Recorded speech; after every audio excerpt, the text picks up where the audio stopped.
It's almost like living a dream for the Trinidad and Tobago young ladies after they hammered Grenada 10-0 in their CFU Under-14 Challenge Series out at the Atto Boldon Stadium.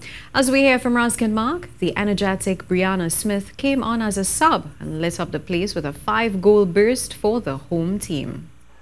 A chance to impress for these young ladies who were making their competitive debuts for TNT, and it didn't take them long to get it into stride as this initial shot was blocked, but there was Carissa Cowan to drill home the loose ball in the 14th minute.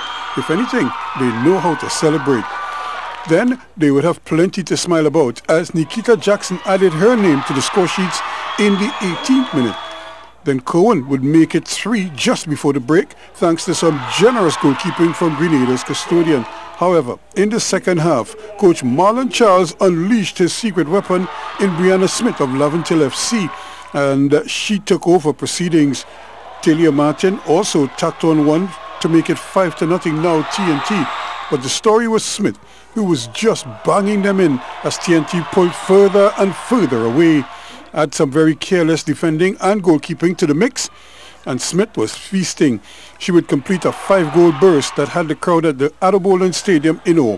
Faith Alexander also added her name as TNT ran out comfortable 10-0 winners over the overmatched Grenadians. In the other encounter, Cuba also ran up the scores on Suriname in white as they too unleashed their Wonder Woman in striker Inatli Montalvo Batista. She started the scoring from the off and never looked back. In fact, she would score the first 5 goals for the Cubans as they dominated the first half.